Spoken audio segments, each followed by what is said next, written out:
Hello tout le monde. Bon, depuis quelques mois j'ai envie de lancer une nouvelle série de vidéos sur ma chaîne intitulée Les coulisses du métier de créateur de contenu. En réalité j'aimerais vous en dire plus au sujet de cette profession qui est assez méconnue finalement. Donc l'objectif pour moi c'est de vous éclairer, de répondre à vos interrogations en vous emmenant un petit peu dans les coulisses, les dessous de mon métier, avec les choses qu'on ne montre pas forcément, qu'on ne dit pas forcément. Non pas parce qu'on souhaite les cacher, mais tout simplement parce qu'on n'a pas toujours l'occasion d'aborder le sujet. Et le soleil pointe tout juste le bout de son nez au moment où je commence le tournage de cette vidéo. Écoutez, c'est parfait. Donc je vais réaliser plusieurs épisodes où j'aborderai différentes thématiques. Donc aujourd'hui ça sera plutôt une vidéo face caméra, mais j'ai d'autres épisodes en tête où je vais notamment vous emmener avec moi pour une collaboration de A à Z, vous montrer vraiment tout le processus. Je vous emmènerai aussi dans une semaine de travail et je pense faire aussi une vidéo sur toute mon organisation au travail, vous expliquer un petit peu comment je procède, etc. Et petite parenthèse aussi, avant de commencer, je tenais à vous dire que tout ce que je vais vous raconter dans cette vidéo n'engage que moi, c'est valable pour moi. Alors il y a des choses qui sont un petit peu voilà, universelles pour tous les créateurs de contenu, mais c'est ma pensée, mon fonctionnement. Après on est bien sûr tous différents et il y a des choses qui sont pas forcément identiques d'une personne à l'autre. Donc voilà pour la petite précision. Sur ce, je commence tout de suite. Bon, pour vous situer un petit peu le contexte, je me suis dit que ça pouvait être sympa de vous expliquer rapidement mon parcours. Donc en fait moi j'ai découvert les vidéos YouTube à l'été 2012. Donc ça fait quelques temps maintenant, complètement par hasard en fait, j'étais à la recherche d'une vidéo sur My Little Box et j'ai découvert complètement le monde des vidéos YouTube beauté et mode, puisque c'était vraiment les deux sujets phares à ce moment-là. Donc j'ai regardé des vidéos pendant plusieurs mois et le 4 décembre 2012, je me suis dit pourquoi pas me lancer. Moi aussi j'avais envie de partager mes coups de cœur, puisque c'est vrai que j'ai quand même eu un attrait pour ces thématiques là et en fait voilà, j'ai pris une petite caméra, j'ai fait ma première vidéo YouTube. C'était assez épique d'ailleurs quand on retombe dessus, je vous jure. J'ai laissé toutes mes vidéos sur YouTube parce que ça me fait sourire et que voilà, ça fait partie de mon aventure sur les réseaux sociaux et voilà, j'ai pas de regrets. Mais voilà, j'avais pas du tout d'attente en commençant. Et puis je me suis lancée sur Instagram un mois après. À l'époque j'étais étudiante, donc j'avais pas mal de temps libre. Je profitais de poster mes petits looks, etc. tous les jours sur Instagram. Et je publiais 2 vidéos sur YouTube par semaine. C'était vraiment un simple loisir. Donc ensuite j'ai eu ma licence en psychologie et puis j'ai obtenu mon master de l'enseignement. Par la suite j'ai passé le concours pour être professeur des écoles. C'est un métier que j'ai exercé pendant plusieurs années. Et puis en 2018 je suis passée à mi-temps en tant que professeur des écoles pour pouvoir me dégager un petit peu plus de temps pour la création de contenu sur les réseaux sociaux, parce que ça prenait de plus en plus d'ampleur, d'autant que le métier de professeur des écoles ça demande pas mal de travail en dehors des horaires classiques et donc du travail à la maison, surtout en début de carrière quand on débute. En plus de ça j'étais pas affectée près de chez moi, donc j'avais pas mal de routes à faire le matin et le soir. Enfin c'était plus du tout gérable d'avoir ces deux métiers là simultanément à temps plein, donc j'avais fait ce choix là. Donc être à mi-temps ça m'a permis aussi de pouvoir évoluer davantage sur les réseaux sociaux puisque j'avais plus de temps à consacrer à tout ça. Et en 2019, tout ça continuait à s'accroître. Je prenais de plus en plus de plaisir dans cette activité, j'avais de belles opportunités que malheureusement je devais décliner parce que j'avais mon autre métier en parallèle. Et c'est à ce moment-là que j'ai décidé de passer à temps plein en tant que créatrice de contenu et de ne plus être professeur des écoles. Et alors ça a été la meilleure décision que j'ai pu prendre. Donc vous l'aurez compris, je n'ai pas du tout une formation initiale dans la communication, l'audiovisuel ou bien encore le marketing. Ça n'a absolument rien à voir avec mes études. En fait j'ai vraiment tout appris en faisant. On m'a demandé si j'avais suivi une formation particulière ou comment j'avais appris tout ça. J'ai appris sur le terrain en fait, à force de faire, à force de monter des vidéos, de créer des photos, etc. J'ai pu développer certaines compétences et je continue d'apprendre aujourd'hui au quotidien et ça c'est extrêmement enrichissant aussi, parce que c'est vrai que c'est un métier qui évolue constamment, donc voilà, ça nécessite aussi des petites mises à jour de ce côté-là. Donc clairement j'ai appris à monter des vidéos sur un logiciel de montage grâce à des tutos sur YouTube. D'ailleurs il y a un proverbe que j'aime bien qui dit « Choisis un métier que tu aimes et tu n'auras pas à travailler un seul jour de ta vie ». Et c'est une phrase qui a vraiment résonné en moi quand j'étais en plein doute, quand il était venu l'heure de faire des choix, de faire un peu le grand saut entre guillemets et de me lancer à temps plein. Ça a vraiment fait sens et je peux vous assurer qu'aujourd'hui je ne regrette pas une minute les décisions que j'ai pu prendre. Alors non pas que j'ai l'impression de ne pas travailler, hein, mais vous comprenez un peu l'idée. Et c'est vrai que la vie est tellement précieuse, ça passe vite, j'avais pas du tout envie d'avoir de regrets. Et je vous raconte tout ça parce que c'est pas valable que pour ma situation. Si jamais vous êtes en plein doute, que vous avez l'impression d'hésiter entre entre deux choix de vie, deux situations, franchement écoutez votre cœur, c'est le meilleur conseil que je pourrais vous donner parce que par la suite il peut se passer plein de belles choses et c'est vrai que je pars du principe que c'est pas très chouette de vivre avec des regrets et finalement je crois qu'il faut oser prendre des décisions. Moi clairement mon chemin était un peu tout tracé, hein. Je pouvais être professeur des écoles toute ma vie au vu des études que j'avais faites, etc. Et en fait, j'ai voulu changer de voie et je suis beaucoup plus épanouie à présent. Donc voilà, je pense que c'est la plus belle leçon que je pouvais tirer de mon métier. Et alors depuis septembre 2020, je suis en agence de marketing d'influence. Donc je suis dans l'agence Made In. C'est une question qui est également revenue dans vos petites interrogations. Donc si vous voulez, c'est l'agence qui me représente auprès des marques. Au quotidien, je travaille avec plusieurs agents qui sont chez Made In, mais j'ai quand même une agent principale, donc c'est Marie, avec qui je travaille au quotidien, où on s'échange tout un tas de messages tous les jours. Et elle m'apporte une aide précieuse au quotidien. C'est elle qui va se charger de la négociation des budgets, de la lecture et de la signature des contrats, les briefs des clients, le démarchage si besoin. On gère ensemble aussi tout ce qui est planning avec les deadlines à respecter, etc. Et donc grâce à elle et puis à l'agence, j'ai de nouvelles opportunités, des collaborations. Donc ça me permet aussi de bien évoluer. Alors évidemment, l'agence va prendre un pourcentage, va prendre une commission sur les contrats que j'ai, c'est normal. Mais je m'y retrouve complètement et c'est vrai que jusque septembre 2020, j'étais vraiment seule, j'avançais de mon côté. Donc en septembre 2020, je suis rentrée dans l'agence, c'était en plein pendant ma grossesse et avec l'arrivée de mon fils, j'avais vraiment envie de pouvoir m'entourer puisque je savais que j'allais avoir beaucoup de temps à consacrer à mon fils, à ma vie de famille et du coup c'était en ça que voilà, l'agence pour moi était d'une aide importante. Bon, je crois que cette vidéo va être beaucoup trop longue si je passe déjà 20 minutes à blablater sur juste mon parcours. Mais écoutez, j'espère que vous vous êtes pris une petite boisson chaude ou un truc à grignoter parce que j'ai vraiment envie que cette vidéo soit complète et c'est le genre de vidéo que vous pouvez écouter ou alors vous poser en la regardant. Mais voilà, je vais blablater et j'ai plein de choses à vous dire donc j'espère que ça vous plaira. J'enchaîne maintenant avec mon activité pour vous expliquer un petit peu plus. Donc en fait, mon rôle c'est de promouvoir des produits, des services et de donner de la visibilité à une marque ou à une entreprise. Et pour ça, je vais créer des contenus donc digitaux, que ça soit des photos, des vidéos, afin de mettre en avant le produit ou le service en question. Et évidemment, l'objectif pour la marque, c'est d'avoir des retours suite à cette collaboration, donc que ça soit une augmentation de son chiffre d'affaires suite à des ventes qui vont être générées, du trafic sur son site, des nouvelles visites si ça concerne un lieu, un restaurant, etc. Et c'est vrai que mon travail englobe plusieurs étapes. J'ai différentes casquettes, donc je vous montrerai tout ça dans une prochaine vidéo où je vous emmène dans une semaine avec moi au travail pour voilà, vous expliquer un petit peu tout ça en détail. Et alors en échange de ce travail fourni, je reçois une rémunération ou alors un avantage en nature. Le plus souvent, c'est quand même une contrepartie financière parce que clairement, je paye pas mes factures avec des fringues, hein, on est bien d'accord. Donc pour ça, je vais essayer de partager mes valeurs, de véhiculer un message du mieux possible et puis aussi de vous divertir, de vous faire passer un bon moment. Moi, j'imagine vraiment les réseaux sociaux comme une bulle de positif où quand on y va, voilà, on a envie de s'aérer un petit peu la tête, de passer un beau moment. Et ce qui est important pour moi, c'est aussi de pouvoir m'épanouir au quotidien en créant tous ces contenus. Alors maintenant, on va passer à un chapitre plutôt sur les collaborations rémunérées. C'est un vaste sujet. Je vais vous dire comment ça se passe, comment je les choisis, comment on fixe les tarifs, etc. Alors tout d'abord, comment obtenir des collaborations commerciales? Donc en fait, il y a plusieurs façons de faire. Donc soit une marque ou une agence de communication représentant cette marque va me contacter par mail en m'expliquant qu'elle a envie de travailler avec moi et de participer en fait à une campagne précise. Donc elle m'explique le projet et pourquoi elle a envie qu'on travaille ensemble. En général, si les marques viennent vers nous, c'est que notre profil précisément les intéresse. Et sinon, dans mon cas, mon agent a aussi une espèce de carnet d'adresses qui regroupe les différents clients avec lesquels l'agence travaille. Et si elle voit une OP qu'elle juge intéressante pour moi, elle me fait la proposition et puis on en discute ensemble. Il peut nous arriver de démarcher des marques pour un projet précis par exemple, mais c'est vrai que ça reste vraiment très ponctuel. Je dirais que dans 90% des cas, ce sont quand même les marques qui viennent à nous. Alors comment choisir ces collaborations? Moi, il y a plusieurs facteurs que je prends en compte. Tout d'abord, il faut que l'univers de la marque me parle et que ça soit aussi cohérent avec ma ligne éditoriale. Il y a des sujets par exemple que je n'aborde jamais sur ma chaîne. Je vais pas vous parler, je sais pas, d'alcool ou bien de sex toys, mais clairement ça me correspond pas. C'est pas, voilà, j'ai pas envie de vous parler de ces sujets là. Pour moi, c'est important de garder cette cohérence là quand même. Ensuite, il faut que le produit ou le service me corresponde. Alors bien sûr que je travaille uniquement avec des marques en qui j'ai confiance, en qui je crois, que j'ai vraiment testé les produits. Parfois en MP on me dit mais sinon t'es vraiment contente de telle chose en réalité. Mais oui, évidemment, je pourrais d'ailleurs jamais vous mentir, c'est une question d'éthique pour moi et puis c'est aussi ma crédibilité qui est en jeu. D'ailleurs, je vous invite à suivre uniquement des gens en qui vous avez confiance sur les réseaux sociaux.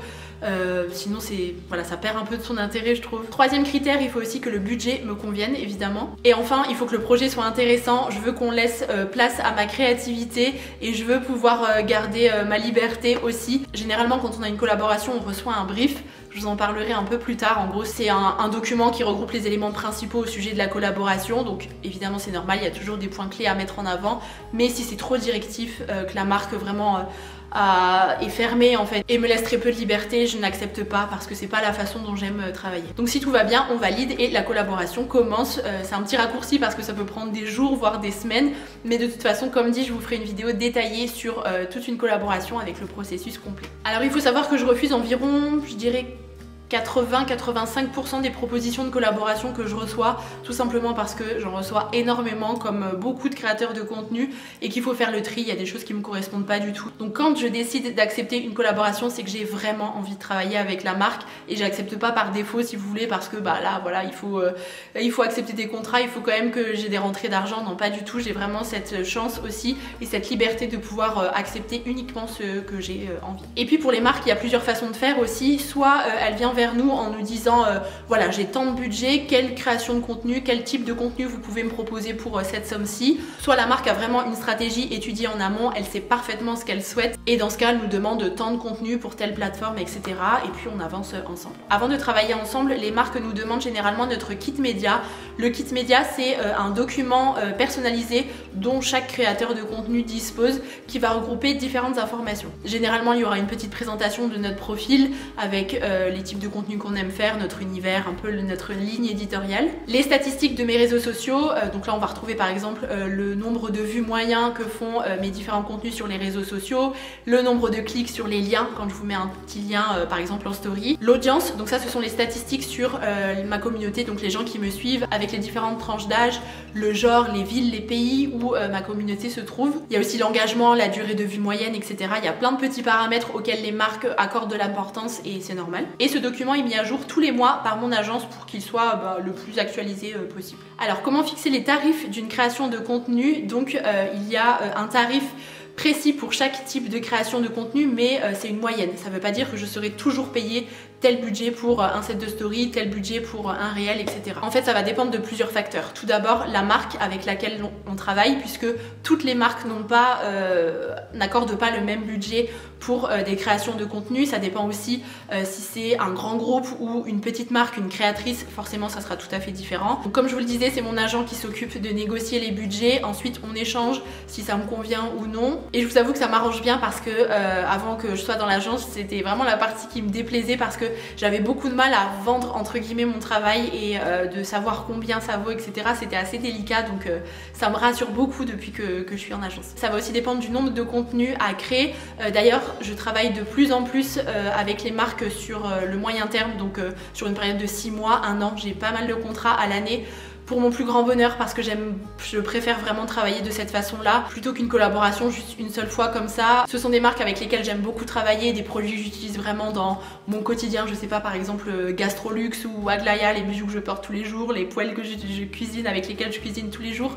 Ce sont des marques, voilà, ça coule de sens pour moi et je trouve que je gagne aussi en crédibilité auprès de vous. Vous voyez que ce sont des choses qui reviennent et pour moi ça fait plus sens de travailler ainsi. Ça m'assure aussi certaines sommes pour l'année, donc ça c'est quand même important. Et puis ça me permet d'avoir une vraie relation avec les marques aussi et ça, ce côté humain là pour moi il est aussi primordial. Et puis on peut également proposer une espèce de package aux marques quand on a plusieurs créations de contenu à réaliser avec une même marque, puisque la marque va demander plusieurs contenus, donc nous on va proposer une petite réduction sur le tarif global.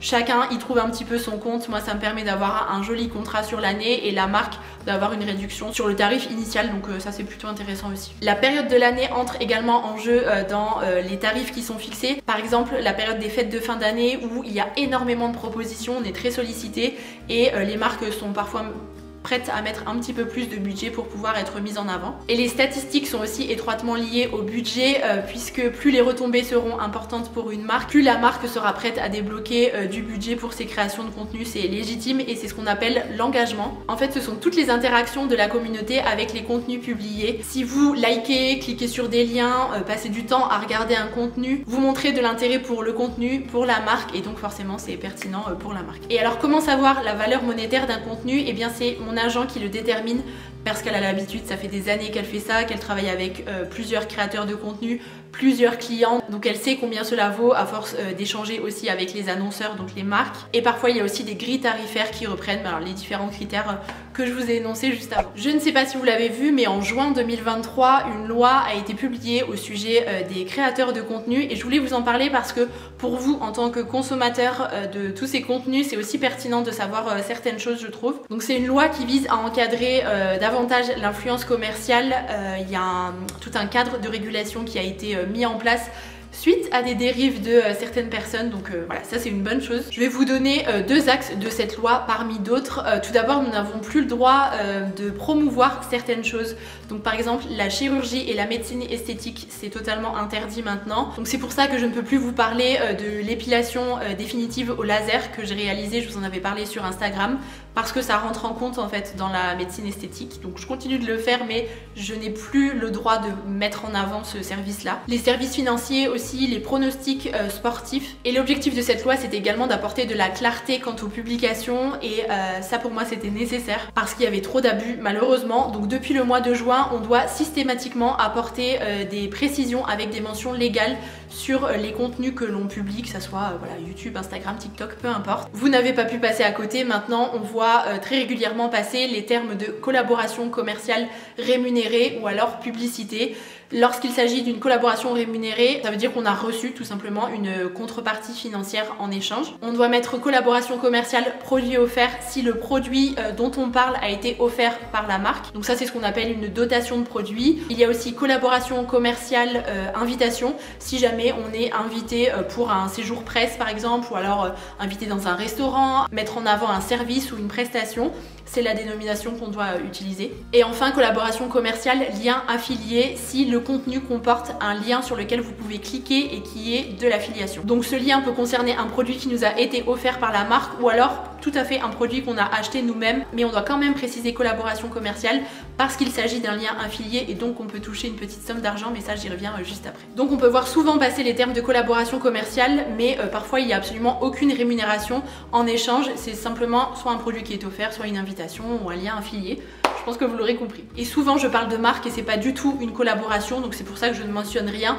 Quoique régulièrement là je me sentais un petit peu obligée quand même d'écrire qu'il s'agissait d'un achat perso par exemple, parce que depuis l'année dernière les contrôles de la DGCCRF, donc il s'agit de la Direction Générale de la Concurrence, de la Consommation et de la Répression des fraudes, si je dis pas de bêtises, a vraiment renforcé ces contrôles parce qu'encore une fois il y a eu beaucoup d'abus, mais en fait moi je continue comme beaucoup de monde à faire des partages spontanés. Quand je vous partage mes petits looks, souvent ce sont aussi des vêtements que je m'achète moi-même. J'identifie les marques tout simplement pour que ça soit plus simple pour vous de retrouver voilà, la provenance, parce qu'après j'ai plein de questions sur les références etc. Mais heureusement je continue tous ces partages spontanés parce que ça me fait plaisir aussi de continuer à pouvoir mettre en avant des jolies marques, des petites créatrices, des restaurants par exemple. Mais tout ça ce sont des choses que je fais à titre perso. En tout cas depuis toujours je précise lorsqu'il s'agit de partenariats ou collaborations rémunérées, voilà, j'ai toujours été très honnête avec vous et lorsqu'il s'agissait de produits offerts, je le disais souvent à l'oral.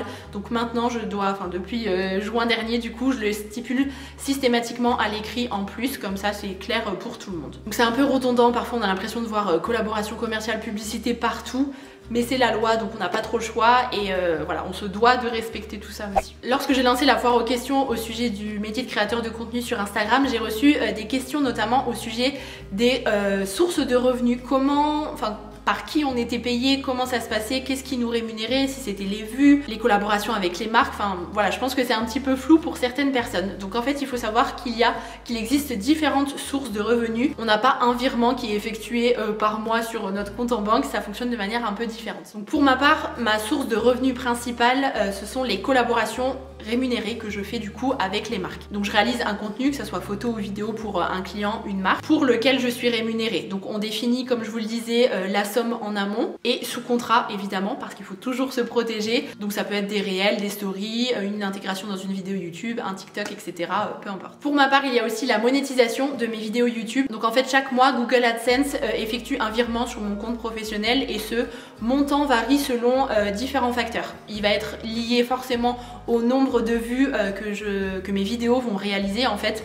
Plus il y aura de vues, forcément, plus la somme reçue sera importante. Le temps que vous avez passé à regarder mes vidéos entre aussi en compte. Si vous quittez la vidéo au bout d'une minute ou si vous la regardez dans son intégralité, c'est différent. Si vous cliquez sur les publicités, si vous regardez les publicités aussi. Et puis ça varie aussi en fonction des périodes de l'année. Par exemple, janvier et puis le mois d'août, ce sont des mois qui sont extrêmement calmes où la rémunération sera moins importante à ce moment-là. Et à l'inverse, octobre, novembre, décembre, c'est beaucoup plus intéressant. Tout simplement parce qu'à ce moment-là de l'année, les annonceurs ont des budgets plus important à accorder aux publicités et donc forcément ça sera lié avec notre rémunération ensuite. D'ailleurs, je voulais vous préciser aussi, les créateurs de contenu peuvent choisir le nombre de publicités et l'emplacement des publicités dans une vidéo YouTube. J'ai parlé un peu vite là, l'emplacement des publicités sur une vidéo YouTube, si on veut en mettre au milieu, au début, à la fin, etc. Moi en règle générale il y en a au début et j'en mets dans la vidéo, mais le nombre dépend de la durée de la vidéo. Si par exemple je suis sur une vidéo de 15 minutes, je vais en mettre une environ à la moitié. Si c'est un petit peu plus, je vais en mettre 2, mais je veux pas non plus vous assassiner de publicité parce que c'est pas agréable. Moi je suis une grande consommatrice de vidéos YouTube et c'est vrai que voilà, quand on est coupé comme ça en plein milieu, c'est pas toujours agréable. C'est normal d'en avoir pour moi parce que c'est aussi ce qui permet aux créateurs de contenu de gagner sa vie et de proposer toutes ces vidéos YouTube de manière gratuite. Donc il faut quand même qu'il ait une contrepartie, mais il faut essayer de trouver un juste milieu. Par contre, on choisit pas la nature de la publicité, ça c'est vraiment YouTube qui le décide. Et la troisième source de revenus, c'est l'affiliation. Donc qu'est-ce que c'est? Ce sont des liens que je vais partager parfois en story ou sous mes vidéos YouTube dans la description qui vous renvoient vers un produit et en fait si vous achetez ce produit via mon lien, je touche une petite commission. Donc ça dépend des catégories, mais généralement ça tourne autour de 4-5%. Donc pour vous, ça ne change rien au prix auquel vous avez acheté l'article. En fait, c'est la marque qui me reverse un petit pourcentage. Donc c'est de l'ordre de quelques centimes à quelques euros. Ça dépend forcément de quoi on parle. Et pour créer ces liens, on passe par des plateformes d'affiliation. Donc pour ma part, ça représente une petite partie de mon revenu parce que je fais pas énormément de liens d'affiliation. Voilà, ça reste ponctuel de temps en temps. Il y a des personnes qui arrivent vraiment à en vivre et qui tirent une grande part de profit de ça, notamment certains profils mode qui vont partager beaucoup de liens de vêtements, etc.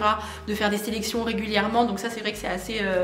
ça rapporte pas mal d'argent aussi. Je voulais aussi vous dire que sur les réseaux sociaux, on partage des créations de contenu en collaboration rémunérée, mais il y a aussi tout un tas de contenus qu'on réalise de manière spontanée et gratuite entre guillemets. Je dirais que pour ma part, ça représente environ 75% du contenu que je propose, que je réalise vraiment juste pour le plaisir. Donc ça peut être toutes les stories que je fais quotidiennement, des réels, les vidéos YouTube aussi que je fais. Et donc pour tous ces contenus spontanés sur Instagram notamment, on ne gagne absolument rien. Instagram ne nous paye pas à faire des stories comme ça quotidiennement ou quand on poste un réel ou une photo. Par exemple, là dernièrement, j'avais passé je crois 6 heures à créer le réel au sujet du DIY de l'épicerie marchande de mon fils, vous savez, entre le tournage, le montage, etc. Et je n'ai strictement rien gagné financièrement parlant, mais pour autant c'est aussi indispensable parce que ça me permet d'alimenter mon compte, de vous proposer des contenus voilà, un petit peu légers et de ne pas être présente juste pour des collaborations rémunérées. J'ai pas envie de me transformer en panneau publicitaire. Encore une fois, j'essaye de trouver un petit peu cet équilibre et cette balance entre les différents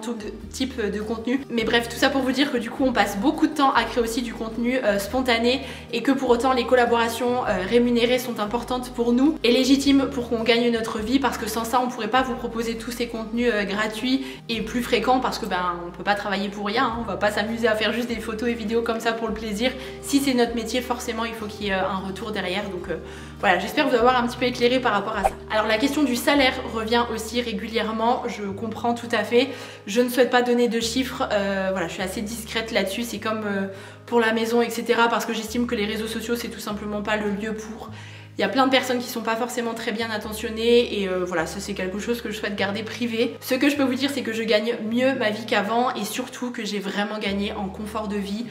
Au quotidien, j'ai une liberté qui est telle que voilà, c'est un vrai bonheur pour moi de pouvoir être aussi présente pour mon fils, de l'emmener à l'école, de participer aux activités de l'école, d'être avec lui tous les mercredis, de pas passer mon dimanche à préparer mes cours pour la semaine par exemple. Voilà, j'ai une vie de famille aujourd'hui qui est très précieuse, c'est primordial pour moi et tout ça c'est quelque chose que je n'aurais pas pu vivre de cette façon-là si je n'avais pas exercé le métier actuel. Je peux vraiment organiser mon emploi du temps et être flexible et ça c'est voilà, très précieux pour moi. Donc je me verse un salaire fixe chaque mois sur mon compte que j'ai déterminé en fonction de nos besoins, etc. Et puis en parallèle, je laisse la trésorerie de ma société évoluer tranquillement. D'ailleurs, j'ai reçu pas mal de questions au sujet de ma société, est-ce que j'étais auto-entrepreneur, est-ce que j'étais en société, comment ça se passe, etc. Est-ce qu'il faut un statut juridique? Donc bien sûr, comme toute activité professionnelle, c'est une activité qui doit être encadrée. Donc pendant plusieurs années, j'avais le statut d'auto-entrepreneur, ce qui est obligatoire si jamais on veut gagner de l'argent légalement. À partir du moment où vous commencez à être rémunéré, il faut voilà, être auto-entrepreneur. C'est un statut qui est sympa parce que il est facile à mettre en place. Il n'y a pas énormément de charges. Je crois que les taxes et impôts, ça s'élevait à environ 30% de mémoire. Donc voilà, c'est assez intéressant. Par contre, il y a un seuil maximal de chiffre d'affaires à ne pas dépasser quand on est auto-entrepreneur.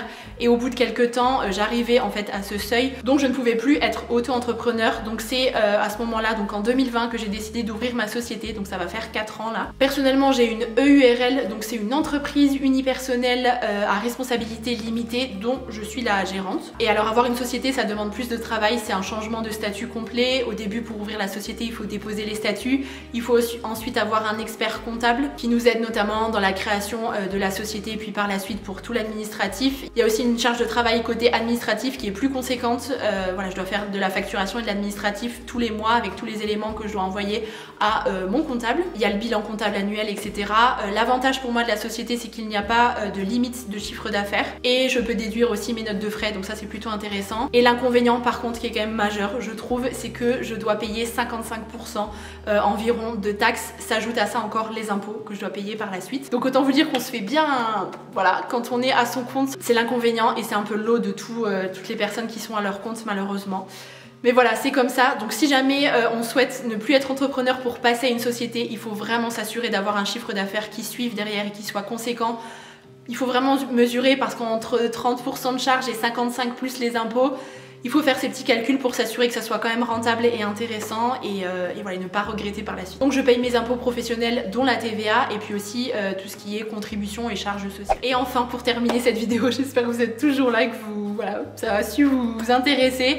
Je voulais vous parler un petit peu de ma vision du métier dans la société et de la pérennité de ce métier-là, puisque ce sont aussi des questions qui reviennent généralement. Certaines personnes sont un petit peu inquiètes. Alors globalement, je trouve que c'est un métier qui est quand même assez dévalorisé dans la société.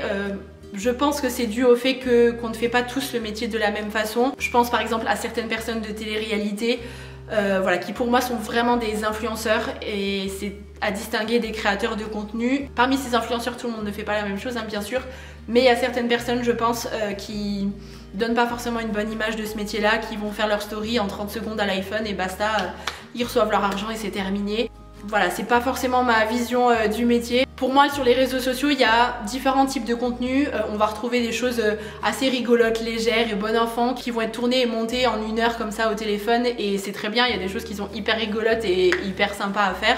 Moi-même, des fois, je fais des contenus comme ça un peu rapides et ça me va bien. Et parfois, derrière un contenu qu'on va consommer comme ça en 30 secondes sur Instagram, vont se cacher 6, 7, 8 heures de travail derrière un réel avec toutes les étapes que ça comprend, filmé à l'appareil photo, avec un scénario qui est travaillé, des belles images, etc.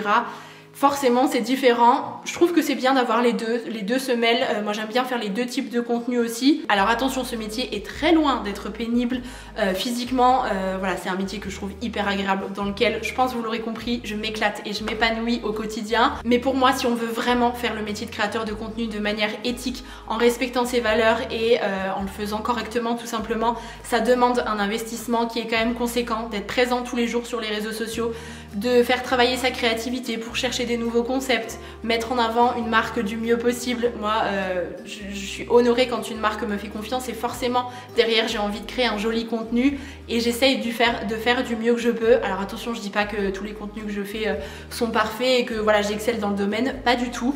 En tout cas, ce que je peux vous dire, c'est que c'est toujours fait avec le cœur et que je le fais toujours du mieux que je peux. Voilà, j'y mets tout mon cœur et je le fais avec passion, mais tout ça pour vous dire que ça demande vraiment un investissement quotidien et il faut en avoir conscience. On peut pas se dire allez, je poste un petit truc, je disparais 2-3 semaines, je reviens et non, il faut être régulier, ça demande vraiment une régularité importante. Et voilà, je voulais vous le souligner. Et enfin, plusieurs fois on m'a dit que c'était un métier éphémère, qu'est-ce que j'allais faire demain, voilà, si tout s'arrêtait. Alors déjà j'ai l'impression que ça fait longtemps qu'on dit que ce métier est éphémère, que tout va s'arrêter demain, mais quand on y réfléchit bien, voilà, ça dure quand même depuis un moment. Je vous le disais, je me suis lancée en 2012, donc ça va faire 12 ans cette année que je suis sur les réseaux sociaux. Au début, ça n'était pas du tout professionnel, c'était un simple loisir pour beaucoup. Et puis avec les années, ça s'est professionnalisé. Aujourd'hui, c'est bien différent. L'influence a vraiment permis de créer des nouveaux métiers. Pas uniquement celui de créateur de contenu, mais tous ceux qui gravitent un petit peu autour et qui sont nécessaires aussi pour faire vivre cette activité. Personnellement, je gagne ma vie sur les réseaux sociaux depuis 7 ans et le marketing d'influence continue d'être en plein essor. Avant, les publicités, les collaborations commerciales, ça se faisait via la télévision, les magazines, ça se fait encore, mais c'est beaucoup moins présent et surtout ça a un impact beaucoup moins important qu'avant. Parce que je pense aussi que le public, la cible de ces médias-là est un petit peu plus vieillissante que sur les réseaux sociaux. Personnellement, je regarde pas la télé, je regarde juste Netflix et c'est vrai que je suis pas du tout concernée du coup par ce qui passe à la télévision et je pense qu'on est nombreux à être dans ce cas-là. Aujourd'hui, la publicité c'est vraiment digitalisé et tout se passe sur les réseaux sociaux, que ce soit sur YouTube, Instagram, TikTok, Pinterest. Il y a de nombreuses marques qui ont pu exploser, notamment grâce aux mises en avant sur les réseaux sociaux, qui ont pu grandir, accroître et développer leur marque, donc ça c'est génial. Et c'est vrai que si les marques continuent d'allouer de beaux budgets aux campagnes publicitaires sur les réseaux sociaux, c'est qu'elles ont un intérêt certain, c'est qu'elles s'y retrouvent, donc ça ne va pas s'arrêter demain. Pour moi, c'est vraiment un métier qui est en constante évolution en fait. C'est juste qu'il faut savoir s'adapter aux nouvelles plateformes, tout en maintenant son authenticité et puis en continuant de créer un contenu assez qualitatif quand même. Pour moi, ça reste un petit peu la base de tout ça. Et pour la suite, écoutez, j'ai d'autres projets en tête. On verra ce que l'avenir me réserve, où je serai dans 10 ans, je peux pas vous le dire. En attendant, je profite au maximum, je saisis les opportunités qui s'offrent à moi. Et quoi qu'il arrive, j'anticipe quand même l'avenir. Je me préserve de différentes façons, ne vous inquiétez pas pour ça. Je suis pas en mode YOLO, on verra ce que l'avenir me réserve et puis demain tout s'arrête et j'ai plus rien. Non. Voilà, c'est anticipé, donc pas de soucis. Bon, sur ce, j'ai fait le tour des différentes thématiques, je crois, que j'avais envie d'aborder dans cette vidéo. Elle aurait été très longue, mais j'espère sincèrement que si vous étiez intéressé par le sujet, elle vous aura plu. Si c'est le cas, n'oubliez pas le petit pouce en l'air. Vous savez, ça me permet de savoir que vous êtes là, que vous me soutenez et c'est hyper important. Je serais ravie d'échanger avec vous dans les commentaires si vous avez d'autres questions ou voilà, peu importe, je suis là. Je vous embrasse très très fort et puis je vous dis à bientôt.